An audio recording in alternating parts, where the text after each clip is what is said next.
Looking for the perfect gift for your little ones for Easter? Jesus Calling for Kids has 2 new editions just for kids, one in pink and one in blue. You can find them in the Religion and Inspiration section of Barnes & Noble today.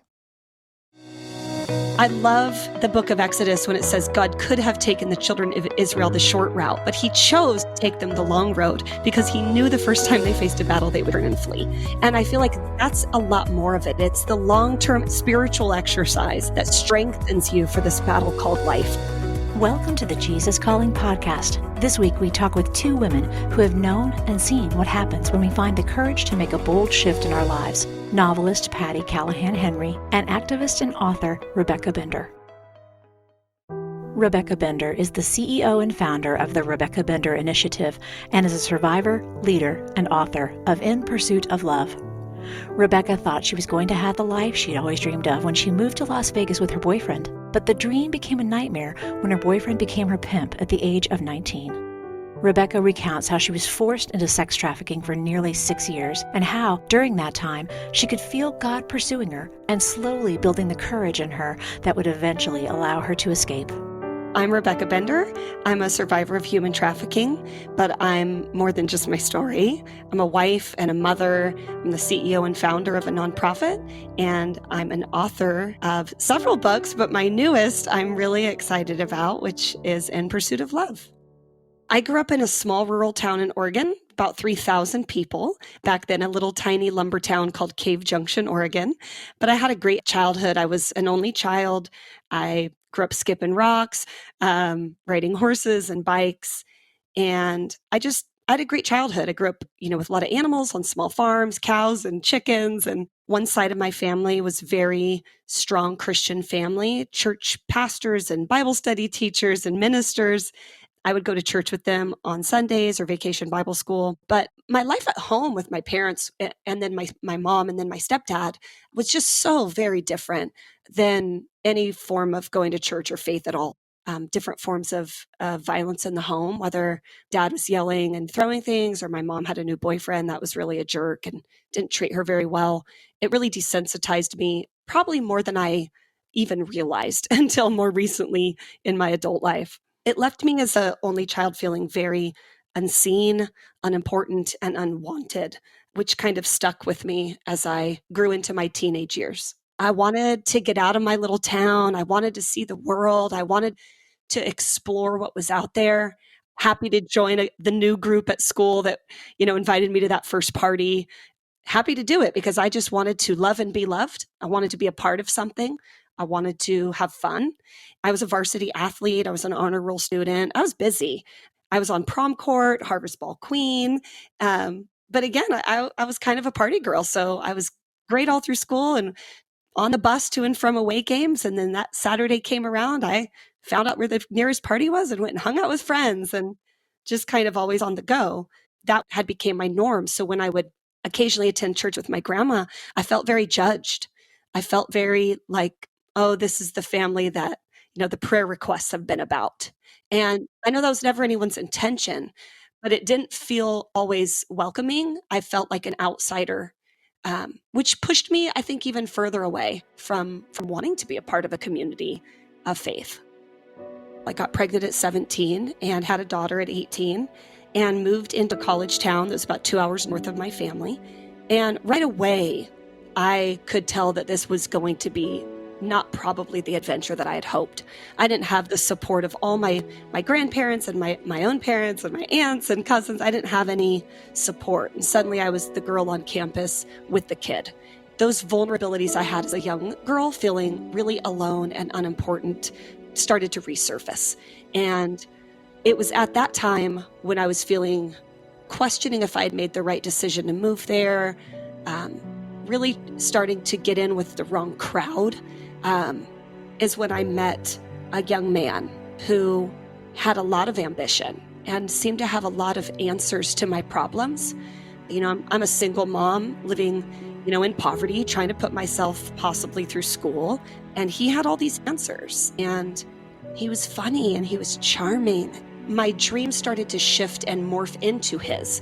Everything became about we and us and our plans and our future, instead of me having dreams that he wanted to support, like maybe a healthy relationship would do.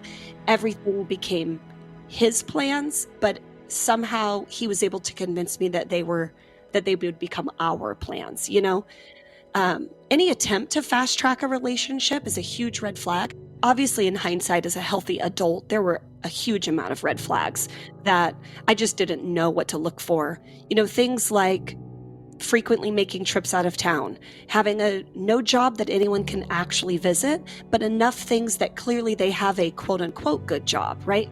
Really nice cars, really nice homes, being able to travel so much. How are you doing that if you don't have a job that anyone can visit? Multiple phones, engaging in culture that really degrades women, whether that's music choice or concert attendance.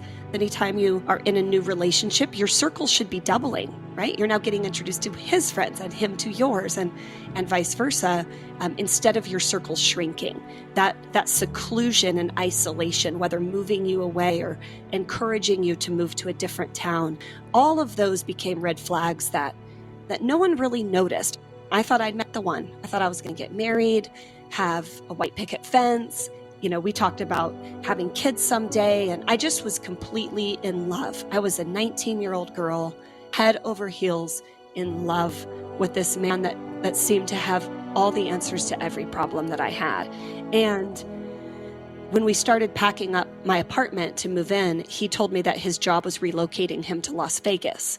And I had some other red flags. We had gone on vacation there once, and I think I was so in love that I wasn't seeing clearly.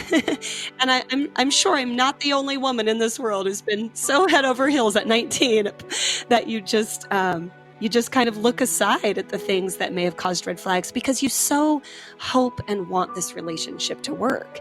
You can't imagine going back to hopelessness. And so you choose to look the other way because you really want the dream that's kind of being dangled in front of you. So I noticed some other red flags when we had been on vacation in Vegas, but I just chose to really not. I chose to believe him. I chose to believe the lies because I really wanted this relationship to work. I was in complete mental chains.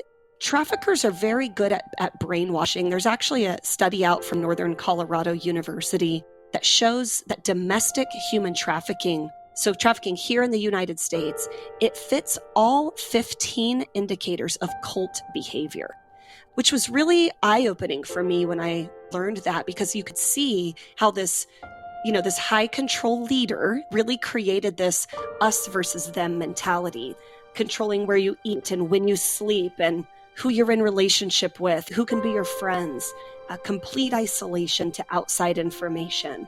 And then the bonds that you form with him, whether it's Stockholm Syndrome, capture bonding, trauma bonding, these are actual DSM-5 indicators from psychologists. These aren't terms that just trafficking victims make up. Like, this actually happens to people when they're in very controlled, isolated, traumatic relationships. And before I knew it, I felt just completely brainwashed and desensitized to this very hyper commercial sex industry. But I still had moments of, this still isn't what I was sold. This isn't what I actually want. This isn't what I want for my daughter. And I would kick back and I would push back and I would say, no, this isn't what I was promised. And this isn't what you told me. And the problem is, the more I would push back, the more hurt I would get physically. And I can remember him actually saying to me once, he actually said to the whole room, all the other women, he pulled me out in the middle and he said, this one has a spirit that won't be broken. As if it was a bad thing. And for a long time, I thought it was. And now I'm so grateful that God gave me a spirit that pushed back and said, no, something's not right here. And part of my brain is starting to fall for it, but part of me is trying to hold on and grasp for a little bit of hope that this isn't actually normal. During my nearly 6 years that I was in domestic human trafficking, I was traded and sold between 3 different traffickers. There were moments in my life where I started to feel like I was going crazy. I started feeling like my mind was slipping away, and I would do things to try to keep myself present, but really God began pursuing me. I was so filled with knowing that I could hear the voice of the Lord, the voice of the creator of the universe who chose to talk to me. And that really kept me through some of my darkest times when I started to get very hopeless, suicidal, depression. That's when I started to feel my mind slipping, and I would just start praying. Like I call out, I pray for the spirit of peace in the name of Jesus. I would pray this over myself while being trafficked. I think someone gave me a Jesus Calling devotional during my time kind of, just trying to find myself. And it was so great to have something that was very quick, but very deep. Jesus Calling goes deep in a way that's really speaks to your heart. And I loved the thought of Jesus talking to me the way that I had heard him through so much of my trauma. Finally, in 2006, the feds raided one of the homes of my traffickers. And thankfully, in December of 2007, 2 of the other victims had been sentenced to a year in prison for felony tax evasion. And that gave me an opportunity, knowing that my trafficker also was about to take a plea deal on a tax evasion charge. I knew that he wouldn't be able to chase me as he had done in the past when I had ran in the past. And so I packed up everything I could in our suitcases, and I grabbed my daughter and I fled. And I think that was really hard. Escaping was scary. It's hard. But what's equally as hard is now what? Here I am back in my tiny, small lumber town. You're technically choosing homelessness. You're sleeping on people's couches. You're getting on food stamps. I didn't have a fork or a pillow to my name. I had nothing. Living in a very small town with a criminal record, a huge gap in job history, a ridiculous amount of stigmas with the term prostitution related. If someone were to run a background check to try to volunteer at my kid's school or to get a job, it was this constant fear that everyone was going to find out what kind of girl I used to be. This is my favorite part about God, is just how he breaks off chains, he breaks off shame, he completely can redo our lives. We can become new creations, but it takes a lot of work. And I had this come to Jesus moment one night with the Lord where I just cried out to God and I said, I don't want this either. I feel hopeless. I feel just as hopeless. Like I don't want this life either. What is this all you saved me for? Was to live in government subsidized housing and be on poverty and riding the public bus. And this is really hard too. And I don't want this either. And I remember God saying very clearly, if you give me the same amount of time that you gave the enemy, I will never be outdone. And it's like I had this revelation shift in my heart of, I can't expect God to undo in 30 days what took 6 years to really take hold. And so I said, okay, I'll give you 6 years. But if it's not better, I'm out. And I just had this moment of being real with God. You have to be real with God. He knows what you're thinking. And he knows even more than you do what's happening in your brain and your mind and your heart. So just crying out to him helps really shift and give you some revelation and helps you take your eyes above your circumstance to see what he has in store.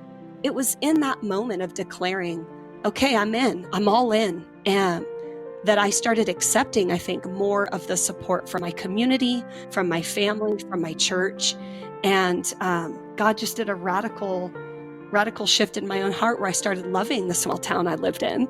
And I started feeling and seeing a part of the community that I really had only seen through the lens of my vulnerable young self, where now I got to see this incredible community of people who wanted to come around me and support me and break the shame.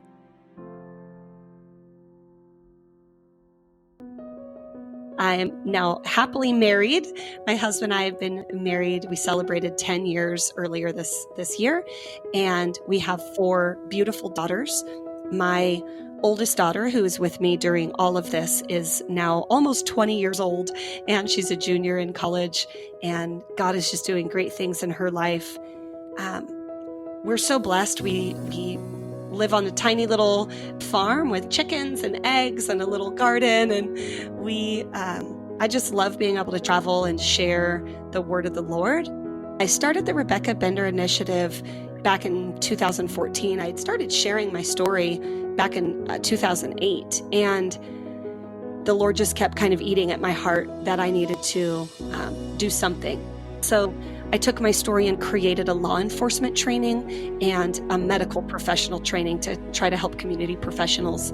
And year to date, we have trained over 100,000 FBI agents, undercover cops, and just local law enforcement across the country, prosecutors, judges. My nonprofit's been able to help traffic victims in several cases. I've taken the stand as a human trafficking expert, testified in trials across the country, helped to prosecute traffickers. And what I love about the work that God allows me to do today is not only do we get to bring justice for the victim, and we ensure that her and anyone who this person who had potentially had interaction with be safe now, but I love that it's also creating constant change in the community. You know, I was a girl who's pursuing love in all the wrong places, and eventually that led to a trafficker actually pursuing me because of my vulnerabilities. But the whole time, God pursued us, and at the end, it's really about, will you let it all go to pursue Him? Those who've been forgiven much loveth much. And I just kept owning that. If God took Rahab and put her in the lineage of Jesus and said to His disciples that this one loves more than you, how much more for girls like me? Jesus loves girls like me. We're all over the Bible. Don't put the shame on who should own the shame, which is the perpetrators. Don't take ownership of that on yourself. Hand it right back to who deserves it, and it's not you. You can find Rebecca's book, In Pursuit of Love, and other resources at her website at rebeccabender.org. If you or someone you care about is involved with trafficking, there is help. Call the National U.S. Trafficking Hotline at 1-888-373-7888 to get help today. We'll be right back with our next guest, Patti Callahan, after this message about a free new resource from Jesus Calling, the Jesus Calling magazine. Now, there's a new way to enjoy stories from Jesus Calling readers who have found encouragement and restoration in their spiritual journeys with the Jesus Calling magazine. Every issue is filled with original, inspirational stories of faith, along with devotions, recipes, home decor ideas, tips for parents, gift guides for every season, and more. New issues are released quarterly and are available in print for U.S. residents and available online for all readers worldwide. And best of all, no matter how you receive it, the Jesus Calling magazine is absolutely free. To order your first issue of the Jesus Calling magazine or to read a past issue, visit jesuscalling.com/magazine today. That's jesuscalling.com/magazine. For decades, the world has been captivated by the writings of 20th century British writer and theologian C.S. Lewis, including novelist Patti Callahan Henry. As Patti grew curious about one of her favorite writers, she found herself wanting to learn more about his mysterious wife, Joy Davidman. After years of research, Patti wanted to tell Joy's story and wrote a fictionalized account of her life called Becoming Mrs. Lewis, the improbable love story of Joy Davidman and C.S. Lewis. Patti walks us through her journey toward writing and then introduces us to the life of the remarkable Joy Davidman and her moving love story with C.S. Lewis. I am Patti Callahan Henry, and I also write under Patti Callahan. I'm a novelist. I'm a nurse turned novelist, a real believer in the power of story. And I live in Birmingham, Alabama most of the time, but spend another majority of the time in Bluffton, South Carolina. So I grew up till I was 12 years old in Philadelphia, Pennsylvania. My dad was a Presbyterian pastor. Being in the middle of a church like that and watching, I saw the constant human drama, the ups, the downs, the marriages, the deaths, the dissolutions, the infighting, the kind of behind the scenes. And I don't know, but do guess it helped shape me as a writer, because I was constantly exposed to the human dilemma, to what faith and being a human being meant in our daily lives, and not just in my family, but my parents were constantly dealing with the crises of other families too. And I was observing it. I was a watcher. When I was a kid, faith was the facts. The 10 points or the things that you listed that you must believe in. I was always questioning, and I was very strong-willed, or so I was told. So I think that my faith isn't a settled and for sure set of beliefs like it was when I was young. Now my faith is more of a mystery. I think if I had stayed there with the settled and for sure, it would have prevented growth. I think we have to kind of have faith in this God that's indwelling and accessible. But the grown-up part of that faith for me is that that's okay. That is okay for me. I don't have to feel guilty or bad or wrong because it evolves and changes. And I love this word transforms. So it transforms, and it transforms me, and it transforms. As long as it's always about the indwelling God, I feel fairly safe in my faith. But I did really want to be a nurse, and I went to Auburn University. I was a pediatric nurse. I received my master's degree in child health. I was a clinical nurse specialist in pediatrics. I loved it. But I was also always scribbling still, always taking notes, totally involved in the power of story, a fascination with mythology. And when my kids were very young, I had 3 kids in 5 years, and they were 5, 3, and new. And I decided that I was going to try and write only one book, that I wanted to prove to myself that I could do it. And I also wanted to dive into the art that had sustained me all those years. It was pure fright. I had to tell myself no one would ever read it, and there are parts of it nobody has ever read. But I had to, I went back to school, I took some classes, I entered contests, I was rejected and knocked down, and it was definitely an act of perseverance and faith, a different kind of faith, but a faith. I think I was always a writer. I wrote from the time I could hold a crayon. I have little notebooks and stories tucked away in the attic. I have kept a journal since time began for me. I'm a big believer in solitude and quiet. I think everybody would say this about Jesus Calling, but often it's played pivotal roles at different moments in my life. More often than not, when you open it and read for that day, it's what you needed that day, which is kind of astounding, because sometimes you won't pick it up for a long while, and then you'll read that day and be like, whoa, there you go. Jesus Calling, April 19th. I love you regardless of how well you are performing. Sometimes you feel uneasy, wondering if you are doing enough to be worthy of my love. No matter how exemplary your behavior, the answer to that question will always be no. Your performance and my love are totally different issues, which you need to sort out. I love you with an everlasting love that flows out from eternity without limits or conditions. I have clothed you in my robe of righteousness, and this is an eternal transaction. Nothing and no one can reverse it. Therefore, your accomplishment as a Christian has no bearing on my love for you. Even your ability to assess how well you are doing on a given day is flawed. Your limited human perspective and the condition of your body with its mercurial variations distort your evaluations. Bring your performance anxiety to me and receive in its place my unfailing love. Try to stay conscious of my loving presence with you in all that you do, and I will direct your steps. Becoming Mrs. Lewis is my first historical and my 14th novel. I have been a C.S. Lewis reader all of my life. And so what I was fascinated with, which is the subtitle to the book, is their improbable love story. And as soon as I started to research that improbable love story, I instead found a fascinating and fiery woman who had so transformed her life that it changed her heart and her family and her work.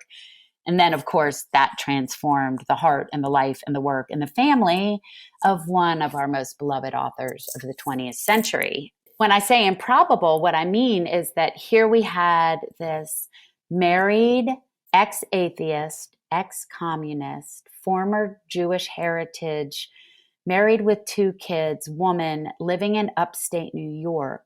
And then over here, you have also a former atheist, but one of the premier Christian apologists of his day, Oxford Don living in England. He had never left Ireland or England for all of his life, except for the 6 months he was in the war in France. And she had never left New York for all of her life, except for the 6 months she wrote screenplays in Hollywood. How were these two people to have ever met, much less become friends, much less fall in love? And Mary, forget about it, right? She was born to immigrant parents, Russian, Eastern European immigrant parents. She was born in a part of New York that was called the Jewish Ghetto or the Jewish Highway. And they eventually worked their way up in the world. Her father was a principal, eventually worked their way up into the Bronx.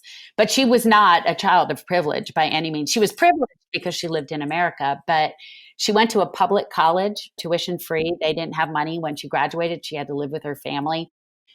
Mostly, if I speak about Joy, I think what happened with her is that she had this mystical experience that she would not let go. She wanted to find out what it meant. She wanted to find out an answer or answers to this mystery of what happened to her that, in her words, she said that she realized life was too intense to be endured with logic alone, or to be endured with flesh and blood. And so she went in search of what this meant, of what was beyond logic, something that would satisfy her heart, her intellect, and her experience. And that's when she first started writing to Lewis. She wrote to him for answers. She wrote to him because she wanted to figure out what this meant. And she felt that he was the smartest person she had ever read, and that his work and his words really hit her in a place that nobody else has had. And he didn't answer all her questions in his book. So she thought, I'm going to reach out to him. And she did. She wrote to him. And that started 3 years of pen friendship before she ever boarded a ship to sail to England. And I always say, and that's when the story gets really good. There are so many things that struck me that I didn't see coming with their story. The first is her intelligence. I hadn't heard anybody talk about that. Every time I had heard about her before I started writing this book, I had heard about her as the poor dying wife of C.S. Lewis, the woman who broke his heart. And when I started to understand who she was and her genius and her intelligence and her forthrightness and her fiery spirit, I was taken aback because it had been hidden from me and hidden from us, kind of behind C.S. Lewis's shadow. Joy was a child prodigy. She was brilliant. She won the Yale Younger Poets Award. She was incredibly well read. She was a genius. And that armor stood in the way of finding her true self. And once that happened and she was able to love herself, then I believe she was able to love another person in a way that allowed him to love her in return. And I do believe that it was the first time she ever truly loved. And it's because she first found her true self in God. I was struck hard as a writer by how much she had contributed to his work and how little credit she had been given for that. I was struck by their immense love for each other. Even when it wasn't romantic, their immense and profound support and acceptance of each other just as they were. If you read her poetry and you look at her married poetry versus, when she's quite obviously, but we don't know for sure, talking about Lewis, is that she never is wanting him to be a different man. She wants him to feel differently about her, but she doesn't want to change him. There is this acceptance of, I think one of her poems talks about the gold of him, of who he is. And I think that's very much the way he and his brother Warnie felt about her. And those things struck me very hard. She was brave and she was willing. I always say, we might not all need to pack up our kids and move to England, but we might need to pack up everybody's expectations and everybody's demands and everybody's definitions of us. And that is what she was willing to do.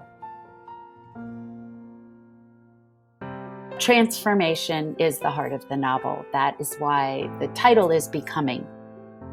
They both show us that the quest for truth is worth the complicated and convoluted path of changing our life, and that the quest for love is worth the convoluted and complicated and hard and dissonant path of changing our lives.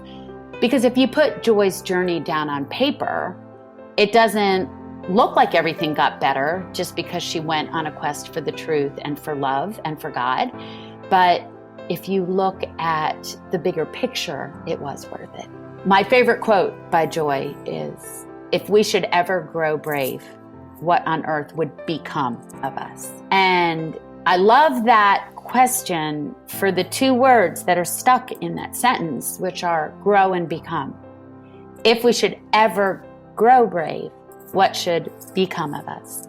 And I love that because it means we're not stagnant, we're not stuck as we are, that there is this chance for change, and that if we grow brave, we can become and grow. You can find Patti's book, Becoming Mrs. Lewis, or listen to more of Joy Davidman's story in the podcast Behind the Scenes of Becoming Mrs. Lewis at PattiCallahanHenry.com. Next time on the Jesus Calling podcast, we speak with musician and American Idol finalist Dave Pittman. At an early age, Dave was diagnosed with Tourette syndrome, a condition that can cause uncontrollable tics or vocal sounds. Dave remembers how he felt when he first heard the news. Back then, first diagnosed, I didn't understand that. I didn't understand why me. But as I grew in my faith and my understanding and knowledge of God, the Lord, and Scripture, I began to understand and realize that we may not understand what His plan is for our life, but we can trust, that He's in control and that we're not. And I think, for me, it was realizing that my identity is not in Tourette syndrome or ADD or OCD, but it's in Jesus Christ alone. Do you love hearing these stories of faith weekly from people like you whose lives have been changed by a closer walk with God? Then be sure to subscribe to the Jesus Calling Stories of Faith podcast on iTunes, Stitcher, or wherever you listen to your podcasts. If you like what you're hearing, leave us a review so that we can reach others with these inspirational stories. And you can also see these interviews on video as part of our original web series, with a new interview premiering every other Sunday on Facebook Live. Find previously broadcast interviews on our YouTube channel, on IGTV, or on JesusCalling.com/video.